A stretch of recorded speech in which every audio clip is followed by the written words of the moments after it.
Eu levei 18 batistas para o Salão do Reino. Só da Igreja Batista foram 18. Você arrastou 18 batistas. Que deixaram de ser evangélicos e se tornaram testemunhas de Jeová. Batista, fora o em resto quanto que tempo? Eu não lembro. Não, no tempo que eu fui testemunha de Jeová, quase 17 anos. Entendeu? Você ia lá no Batista buscar o pessoal. Pois é. Entendeu? Caramba, eu não sabia disso, Fernando. E hoje eu estou recebendo aqui um amigo de muitos anos, eu acho que uns 20 anos mais ou menos, e tem uma história muito interessante na área da apologética, porque ele foi, durante alguns anos da sua vida, testemunha de Jeová, e hoje é pastor evangélico. Bem-vindo aqui ao nosso programa Mostra o Texto. Pastor Fernando Galli, prazer, muito bom te rever e te receber aqui no programa. Muito bem, estamos de volta aqui, né? Um prazer, né? 20 anos de amizade, né? São 21, na verdade, né? Porque mais ou menos sim. Foi em 2004 que eu te conheci, né? E é um prazer estar aqui novamente, né? E é verdade, eu fui 17 anos testemunha de Jeová. 16 anos, 8 meses e 12 dias. Ô Fernando, esses anos todos que a gente se conhece, então você nem tinha cabelo branco. Agora, vamos lá. Eu tinjo. Entendi. Agora, como é que você nasceu TJ, você se tornou testemunho de Jeová, como é que foi? Eu nasci em um lar católico, eu era muito católico, e até os meus 13 anos eu frequentava a missa todos os dias, das 6 da manhã às 7 da manhã. Tá? Aí eu terminava a missa, eu ia para a escola. Eu era muito católico. Mas tipo, você queria ser padre, essas coisas tudo, não? Não. Eu sempre fui uma pessoa, assim, bem dedicada à fé. Para você ter uma ideia, com 10 anos eu já tinha lido a Bíblia inteira, a Bíblia Ave Maria. Com 10 anos? Com 10 anos. O meu pai, eu era muito arteiro, filho único, né? Mas o meu pai, que Deus já o recolheu, ele tem um costume muito bonito. Antes de se deitar, a gente ir para a cama, ele me pegava pela mão e a gente rezava o Pai Nosso em volta da casa. E quando eu fazia arte... Em volta da casa? Sim. Mas não era nada de mandinga, não. Era um costume, né? Nossa casa tinha um jardim em volta, né? Então, aí a gente, eu lia a Bíblia sempre, eu era muito zeloso, né, como diz o apóstolo Paulo, das tradições de Seu meus pai morreu, pais. você tinha quantos anos? 22 anos. Ele morreu de infarto no dia do aniversário dele. Minha mãe estava fazendo o bolo, ele morreu na minha frente. Com quantos anos ele tinha? 53. Novo demais, né? Novo demais. Então, e a gente era muito católico, né? E eu, com 13 anos, eu já tinha lido a Bíblia toda. Era 10, já aumentou 3. Desculpa, com 10 anos eu já tinha lido a Bíblia toda. E vocês 3? Era você, seu pai e sua mãe? Meu pai e minha mãe. Então, ela também muito católica, né? Então a gente tinha assim, eu era um devoto da Nossa Senhora Aparecida deles, né? Enfim, até que aconteceu uma coisa, né? Que você vai perguntar, o que foi que aconteceu? Exatamente. E aí, mas até quantos anos você ficou católico, assim, roxo mesmo? Não, até os 13 anos. Com 13 anos? Com 13 anos. O que aconteceu com 13 anos? Não, aconteceu que as testemunhas de Jeová bateram na porta da minha casa e falaram sobre adoração de imagens e tal. E eu falei, isso é na Bíblia de vocês, né? Na minha Bíblia não disse. Eu tinha lido, mas não lembrava do que queria dizer o texto, né? E aí, então, eles fizeram minha cabeça nessa parte, porque estavam certos, né? Nessa parte eles estavam certos. Fala, então pega a Bíblia aí, olha. Exatamente, a tradução Ave Maria, né? E aí eu era devoto também de São Cosme e Damião, ainda tinha essa, porque eu tinha costume de dar bala para criança, distribuir, sempre gostei de criança. E aí, meus pais saíram, quando eles voltaram, eu tinha quebrado todas as imagens que estavam no meu quarto. Então, no mesmo dia que a TJ foi lá, ela falou sobre imagens e tal, você falou, não, me mostra na Bíblia. Aí ela falou, então tá aqui. Aí você leu no texto e começou, já quebrou as imagens. Eu estava um pouco decepcionado com a Igreja Católica por uma questão de conduta do pároco da cidade, da época, né? Mas, coisa moral e tal, mas não tem nada a ver com doutrina. Não, nada a ver com doutrina. Isso ajudou, né? Mas, então eu acabei começando a estudar a Bíblia com as testemunhas de Jeová. E o jeito envolvente que eles têm de ir até sua casa, se importar com você, é uma coisa que a igreja... No católico não tinha, tal, não sei o quê. Exato. Mas como é que teu pai reagiu quando ele chegou? E tua mãe? Eles não gostaram muito dessa ideia, O meu pai, é assim, a família dele tinha muitos evangélicos, então para ele, né, tanto faz como tanto fez, né, o importante é que eu continuasse em algum caminho bom, né. Ele achava que tudo era bom. Não achou tão ruim, não? Não, mas a minha mãe não gostou muito, não, né, na época, nem minha família, né. Mas você quebrou os santos que eram seus, do seu Os quarto. meus, do meu quarto, claro. A sua mãe tinha não, continuado. Não, então. aí também não, né. Aí eu não estaria hoje aqui. Exatamente. Mas... E aí você começou a caminhar com os TJs, eles começaram a frequentar sua casa em 1983, aí começaram a estudar a Bíblia comigo. E, de certa forma, porque, veja bem, mesmo que eu tivesse lido a Bíblia toda, eu não sabia interpretá-la, né? Então, é envolvente, sabe? Você fazer perguntas e o camarada dizer ter resposta para tudo. Alá TJ, né? Então, Mas como você não tinha filtro, então a resposta deles te satisfazia ali. Exatamente. Coisa que o padre não sabia, não fazia, tal, e a igreja católica... Aquele método de ler e perguntas e respostas que eles fazem, né? Você é induzido a... O conhecimento que conduz à vida eterna. Né? Eu estudei o Poderá Viver para Poderá Sempre, viver para no sempre Paraíso homem. na Terra, né? Não, no paraíso. Exato. E depois, unidos na adoração do único Deus verdadeiro. Eu demorei 3 anos para ser batizado. Porque, de certa forma, às vezes eu questionava algumas coisas. Então, eles tinham um pé atrás comigo. Por isso que eu demorei para ser batizado nas TJs, né? Você percebia, né, nesses estudos com as TJs uma preocupação em tipo, extirpar já logo essa questão de trindade, de divindade de Jesus? Qual é que, hoje de fora, qual era a preocupação da TJ nos encontros?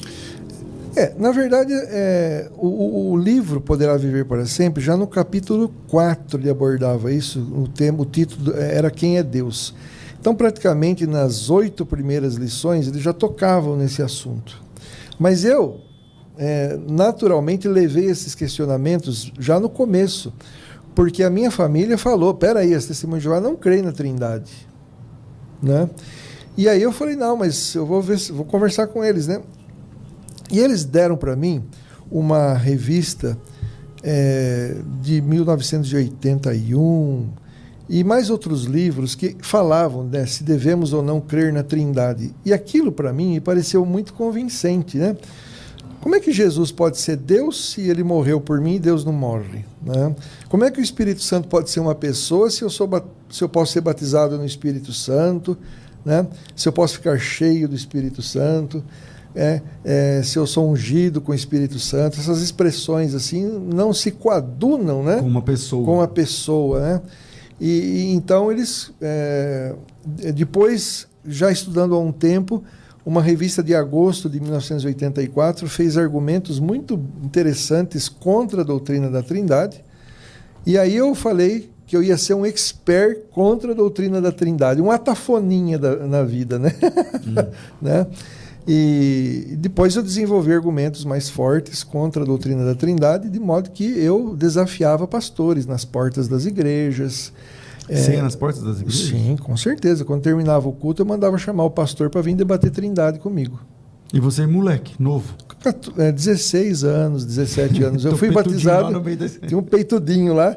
Mas por que isso, né? Os caras até gostavam, né, de fazer o debate. Era o pastor, uma roda enorme, né? E eu questionando, né? Não, como é que Jesus pode ser Deus? O senhor adora Deus, mas Jesus é Deus e homem, então o senhor está adorando a humanidade de Jesus também? Que conversa é essa, né? Cada argumento interessante, né? E aí os caras ficavam sem resposta mesmo, né? Falavam que era mistério, a saída era falar, não, espera que o Espírito Santo vai mostrar para você, porque quando a gente começava a apertar, o pessoal não estava preparado, né, para alguém que se dizia, né, um estudioso contra a doutrina da Trindade. E o mais engraçado é que eu achava que eu estava arrebentando, né? Não, mas nesse contexto, você conseguia alguns sucessos? Tipo assim... Eu levei 18 batistas para o Salão do Reino. Só da Igreja Batista foram 18. Você arrastou 18 batistas. Que deixaram de ser evangélicos. Exatamente. E estouraram o testemunho Batista, fora o resto resto que eu tempo? não lembro. Não, no tempo que eu fui testemunho de Jeová, quase 17 anos. Entendeu? Você ia lá no Batista buscar o pessoal. Pois é, entendeu? Caramba, eu não sabia disso, Fernando. E dentro das TJs há uma escala, assim, né? Como é que funciona lá? Hoje mudou. Só para te dizer, teve até pastor assembleiano. Que você levou? Opa, pastor da Assembleia de Deus. Tinha um presbítero da Assembleia de Deus que foi com a família inteira, entendeu? E sempre o assunto era Trindade. Era o quê? É o carro-chefe, porque é assim, o Testemunho de Jeová, ele só sabe conversar sobre Trindade. Se você chamar ele aqui para falar, por que você não é filho de Deus ainda? Você só vai ser daqui 1000 anos. Ele puxa o carro, ele não conversa sobre isso. Entendeu? Mas se fosse Trindade, divindade de Jesus... na hora. Porque isso aí... Por que é fácil uma Testemunha de Jeová questionar a Trindade? Porque é o seguinte, a Trindade nós sabemos o porquê, não o como. Uhum. O porquê porque está na Bíblia. Que nem Deus não tem princípio. Esse é o porquê. Por que ele não tem princípio? Porque a Bíblia diz que ele de eternidade e eternidade ele é Deus. Esse é o porquê. Agora, como? Como é que ele consegue não ter princípio nem fim? Eu não sei. Você explica? Não tem como explicar. Então a Trindade é a mesma coisa. Nós sabemos os porquês. E as perguntas que as Testemunhas de Jeová questionam contra a Trindade é como. Não, como é que pode ser Deus se? É o como. E o como a gente não sabe. A gente sabe. Se você perguntar para a TJ um como, também eles não vão saber sobre aquilo que eles defendem. Por exemplo, que Deus é eterno. Como? Eu também não sei. Também não sei. Como é que Deus, por exemplo, proíbe transfusão de sangue e ele iluminou o corpo governante a proibir transfusão de sangue só em 1945, se desde 1822 nos Estados Unidos as transfusões de sangue já eram aplicadas? Como pode ser um negócio desse? O como eles não sabem, eles vão tentar falar o porquê. Não, porque a Bíblia diz que a luz brilha mais e mais. Mas como Provérbios que ele esperou? 4, né? Ele está vendo o pessoal errar e deixa. O texto mais citado é Provérbios 4, 18, 16, 18? 4, Provérbios 4, 18. Para eles é o 4, 19, na verdade. Né? Por quê? Como é que é o 19? Depois você lê. Tem que tomar cuidado. Vamos lá. Lá nas TJs, você era solteiro, né? E aí solteiro não pode. Como é que é para você as escalas ministeriais? Como é que funciona? Não, eu era pioneiro auxiliar. Na época a gente trabalhava 60 horas por mês, de casa em casa. Depois eu entrei na faculdade, aí eu fui ser pioneiro regular, porque lá era um campo vasto, né? Qual a diferença de pioneiro?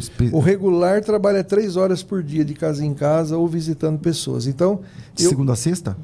Não, qualquer dia. Você vai trabalhando, você tem que fazer 90 horas por mês. Né? O último mês você descansa, tá? Mas eu não descansava. Teve mês de eu fazer 150 horas, 180. Eu trabalhava. Eu sempre fui dedicado àquilo que eu acredito, porque isso para mim foi uma disciplina que meu pai me ensinou.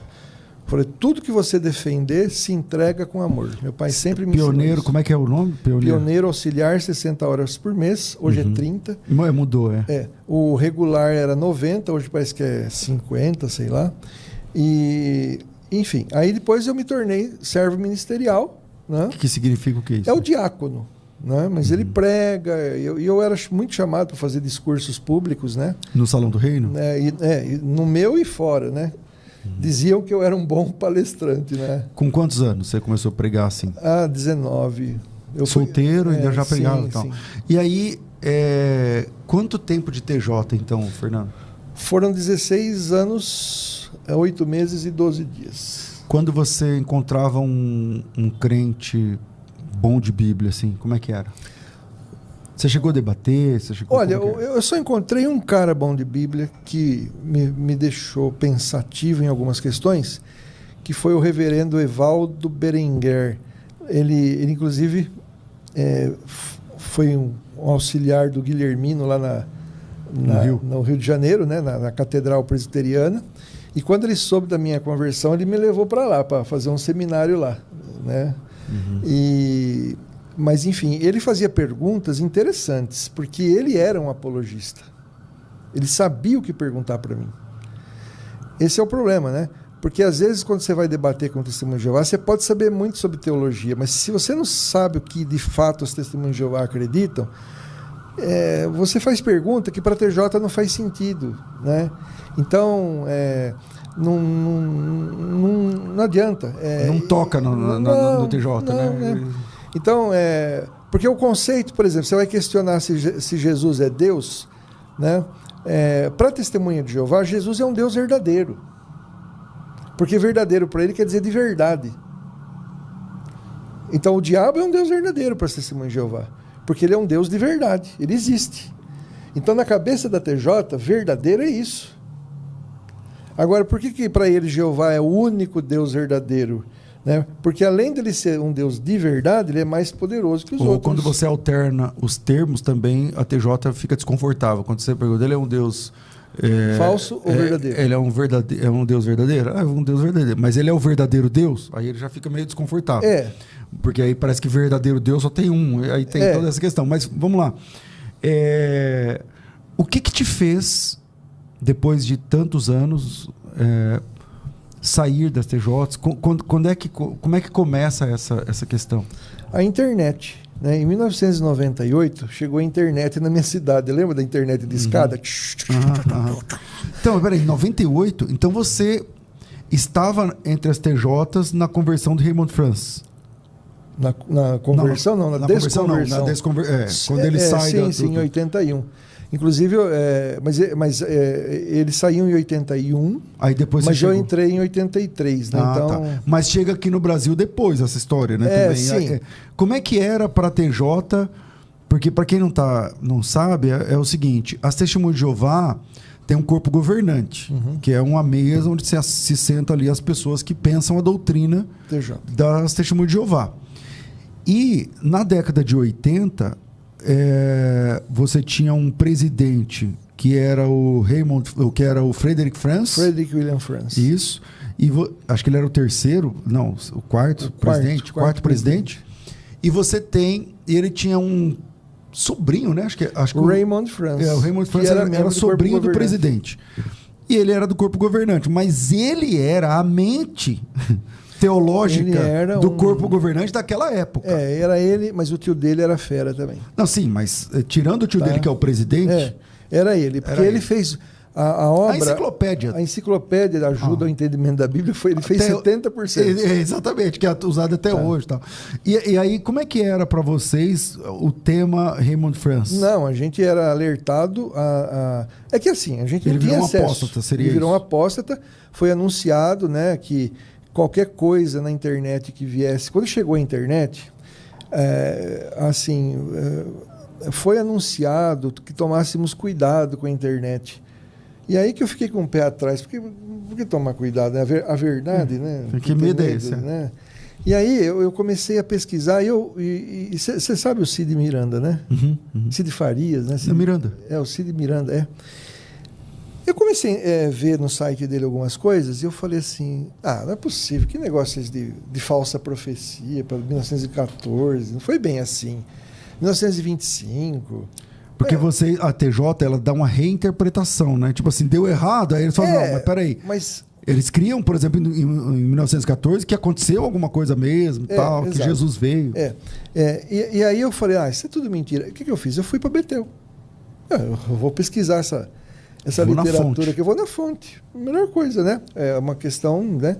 E aí eu pedi autorização para usar a biblioteca, né? Porque eu fiquei hospedado. Eu ia sempre para Betel, né? Betel, para quem não sabe, é a central da Testemunha de Jeová aqui no interior de São Paulo, perto de Boituva ali. Cesário Lange. Então, eles me deram autorização, eu fui pesquisar. Eu voltei com as provas nas mãos.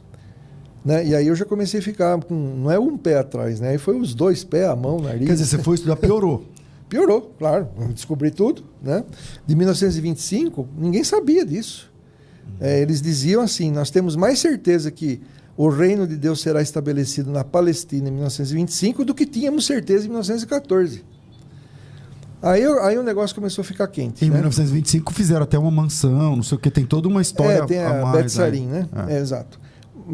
Mas aí é o seguinte, aí eu entrei em contato com o Cid Miranda e ele falou assim, olha, eu conheço o Raymond Franz, eu tenho o telefone dele. Eu falei, passa para mim.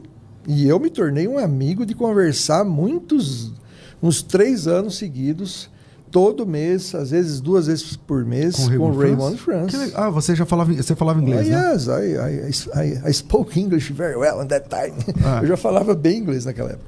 Então, Você falava com ele ao telefone? Que legal. Com certeza. A esposa dele era mais timidona, né? Mas eu cheguei a falar com ela também, eu não lembro o nome dela, esqueci. Mas ele... E aí é o seguinte, quando os anciãos descobriram que eu estava com as dúvidas, e comentando com alguns irmãos... Mas ninguém sabia que você falava com o Raymond France. Ainda não, eles nunca ficaram sabendo disso, né? Talvez saibam hoje. Mas... o Raymond France falou, olha, me mantenha atualizado, né? Uhum. Porque ele se interessou bastante na minha história, né? E aí foi feita a comissão judicativa comigo, né? Com 4 anciãos, inclusive um da família de Betel, porque o meu caso era grave, né? E era apostasia. Esse da família de Betel... que ficou com as minhas dúvidas, 2 anos depois ele abandonou as Testemunhas de Jeová, e ele foi me contar isso 15 anos depois. Ele deixou de ser TJ? Por causa dos meus artigos. Não é que ele era de Betel, é assim, ele era um ancião que fazia parte de uma comissão que tratava de assuntos jurídicos das TJs, né? Então, ele tinha a congregação dele lá em Araraquara, né? E ele, 15 anos depois que eu fui desassociado por apostasia, ele entrou em contato comigo pedindo desculpa. Eu falei, que desculpa? O que, cara? Muito obrigado, thank you very much. Porque você só me ajudou, né? Mas o argumento que ele usou contra mim, quando eu mostrei, na época, 170 mudanças das Testemunhas de Jeová, hoje são, nas minhas contas, 380 mudanças de ensinos. Ele falou assim, mas Jeová mudava de ensino. Na comissão judicativa ele tentou, e foi esse argumento que eu quebrei ele e fez ele ficar pensando. Porque ele disse assim, olha só como Jeová muda de ensino. Não era para guardar, era para guardar o sábado. Aí no Novo Testamento não era para guardar mais o sábado. Ele muda de ensino ou não muda? E a minha resposta foi, não, pera lá. Havia uma lei que já dizia de um novo pacto. Então já estava previsto que isso ia acontecer. E outra coisa, quando Jeová muda de ensinos, de pacto, não é para reconhecer que o anterior estava errado. Que nem faz o corpo governante. Porque toda vez que o corpo governante muda de ensino, não é uma luz que brilha mais e mais, porque eles estão apagando a anterior e lançando uma nova. Jeová fez isso? Não. No caso do sábado, não é bem assim. Por quê? Porque ele já havia previsto um novo pacto. E muitas das leis deixariam de existir. Então, isso aí já estava previsto, né? E isso quebrou o cara. Ele ficou literalmente vermelho na comissão judicativa. E aí ele pediu para me retirar, para ele julgar em meu caso. Bom, isso aí é um jogo de cartas marcadas, né? Você pode demorar lá a semana inteira, mas no fim você vai sair expulso. Exatamente. Mas eu nem esperei a decisão, eu fui embora. E... para minha casa, e eles foram lá me avisar que eu havia sido excomungado, né? Que a partir de hoje, até a minha... desassociação, né? Hoje eles chamam remoção, né? Não estão usando mais esse termo. E, enfim, eu fui desassociado no dia 15 de novembro de 1999, né? Acho que é dia da proclamação da República. E no day after dessa notícia, o que você fez? Aí você foi procurar uma igreja, você já estava indo? Quando eu saí do Salão do Reino, chorando, por quê? Porque eu vivi uma vida ali. Eu construí um hall de amigos, minha casa era lotada de TJ. Todo mundo gostava de mim. Eu tinha uma biblioteca de toda a literatura TJ. Ninguém no Brasil tinha o que eu tinha, a não ser Betel. E o Ezequiel Soares? Não, Ezequiel Soares tem coisa que ele não tinha. Tenho certeza que ele não tem. Porque cadê essa biblioteca? Eu queimei de raiva. Na época. Corta aí, deixa eu dar um tapa um pedalobinho aqui. Eu tinha folhetos do Charles Taze Russell que um tal de Eric Cartner e outro da família de Betel me deu na época, que ninguém tinha. Ele falou assim, é só eu, você e a Torre de Vigia. Certo? Folhetos assim, porque ele conheceu o... Também na sequência, é quando você saiu, aí você fez como? Eu saí chorando, mas eu falei assim, Senhor Jeová, um dia eu vou te servir, mas eu saí de lá chorando. Em 2 anos, eu quis ser ateu, quis ser espírita. Você tentou ser ateu? Ah, não dá, né? Você sabe por que eu não conseguia ser ateu? Porque assim, eu frequentei enquanto católico, apesar de ser muito católico, meu avô, ele era católico, mas ele, por causa de problemas de saúde, ele foi para o centro de Umbanda. E eu via coisas na minha casa absurdas, desde vela passar acesa na minha frente. Eu via coisas loucas, assim, eu e às vezes até meu avô junto. Aí você tentava ser ateu e falava, não vai estar dando. Porque eu falava assim, o mundo espiritual existe, eu não conseguia. Mas eu queria me livrar dessa ideia de religiosidade, né? Até que um dia eu me lembro que lá em Goiatuba, onde eu fui dar aula de inglês, nesse período de 2 anos que eu não quis saber de nada, um dia me deu vontade de ir para uma igreja. Aí me deu uma vontade, eu coloquei meu terno e eu fui para uma igreja presbiteriana, mas era uma congregação pequenininha. E eu cheguei lá... Você já tinha cara de crente, porque TJ... E eu cheguei lá, né, bem vestidinho assim, bem em cima de começar o culto, e a irmãzinha no culto de quarta-feira, uma idosa, tinha umas 20 pessoas, idosas e netinhas, né? O pastor telefonou aqui na igreja dizendo que ele bateu o carro e ele não vai poder estar presente, né? O senhor poderia trazer uma palavra para nós? Eu falei... Eu? Eu falei, tudo bem. Ela já tinha começado o culto, aliás, né? Eu falei, tudo bem. Então a gente vai fazer um momento de oração, depois o senhor prega para a gente. Traz uma palavra. E você, 2 anos, você era TJ, ficou 2 anos sem nada. Querendo ser ateu. E quando você chega na igreja... E amigo de um famoso médium, de um espírita lá da região ainda. Aí quando você chega na igreja para ouvir uma palavra... Eu falei, eu vou pregar uma palestra das TJ mesmo, que ninguém vai discordar, que é Orações que Deus Ouve. Tudo bem. Terminei 30 minutos de pregação, meio reduzido assim, né? Porque era 45 minutos. Tinha na cabeça, né? Ainda bem que era uma presbiteriana, porque se fosse uma assembleia que os irmãos ficavam dando glória a Deus ali alto, você não ia dar certo. Não ia mesmo. É que eu sabia que eles não faziam barulho mesmo, porque era perto de casa. Aí, eu sei que terminou o culto, a irmãzinha chegou para mim, o senhor é presbiteriano da onde? Eu falei, não sou presbiteriano, irmã. Não, então o senhor é batista, né? Porque para pregar assim, né? Eu falei, não, também não. O que o senhor é? Então, eu não sei se eu sou ateu, se eu sou espírita. Eu falei, mas como isso? Eu era TJ até porque... Eu falei isso. Sabe o que aconteceu? No dia seguinte, o pastor ficou sabendo da história, porque ela pegou meu endereço, ele foi lá no meu apartamento em Goiatuba, onde eu morava. Foi lá e falou... Tudo bem, o senhor é Fernando, que teve ontem pregando na minha igreja, assim, o que você fez, irmão? Como é que é? Me conta essa história. E aí eu contei a história. Ele falou, que você não podia ter pregado, né? Você não é nem batizado no nosso... Eu também, a mulher também não podia ter me chamado. Enfim, eu fiquei amigo dele, mas aí a escola de inglês eu vendi minha parte e tal, e acabei voltando para minha cidade, onde eu montei minha escola de inglês lá. Aí de vez em quando eu frequentava alguma igreja e tal. E aí o tempo foi passando, eu sentia o chamado de Deus para... Sei lá, é que eu era sozinho. Aí eu falei assim, eu quero arrumar uma namorada. Eu entrava em site de evangélico, assim, naquele tempo a UOL prestava para essas coisas, né, de sala de bate-papo, né, se encontrava gente interessante. E aí eu conheci uma jovem chamada Viviane, da cidade de Leme. E eu fui lá para ver se ia dar namoro, né? Mas não deu, porque nem ela gostou de mim, nem eu dela. Mas ela era uma pessoa fabulosa. Ela cantava para mim no telefone quando eu não conseguia dormir. Ela era crente? Ela era muito crente, né? E da Igreja Batista de Leme, a primeira Igreja Batista de Leme.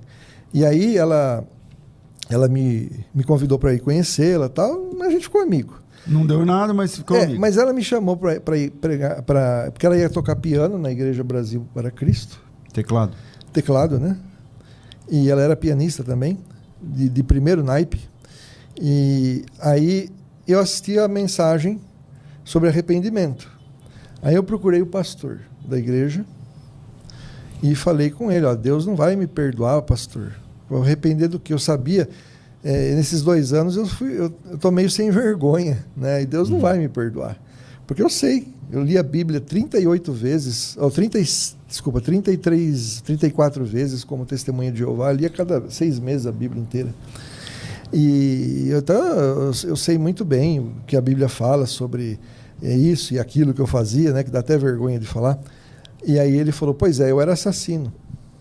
Toma na sua cara, né? Você achando que você era o perigosão. Aí eu falei assim, eu acho que eu tô perdoado. Se pro senhor deu jeito. Pois é. Aí no dia seguinte ela me levou na igreja dela e eu ouvi uma mensagem no dia 24 de novembro de 2002, uma mensagem sobre o poder do nome de Jesus. Aquilo ali me rachou no meio. No Brasil para Cristo? Não, na Igreja Batista. Que é a dela. Exato. Quando o pastor fez o apelo, eu nunca tinha visto esse negócio de apelo na vida. Mas eu tinha certeza que era para mim. E aí fui eu e mais um outro rapaz. Então o que eu acho interessante é assim, muito se converte por causa da mocinha bonita, né? E não foi, porque nunca rolou nada entre a gente, né? E eu me converti genuinamente a Cristo naquele dia. E quando eu cheguei na casa, pastor, dela, que eu fiquei hospedado na casa dela, eu senti uma leveza. Foi uma coisa inexplicável, sabe? Uma coisa que parece que tiraram uma tonelada de coisas da minha vida. Foi uma experiência inigualável, sabe? Que eu senti naquele dia.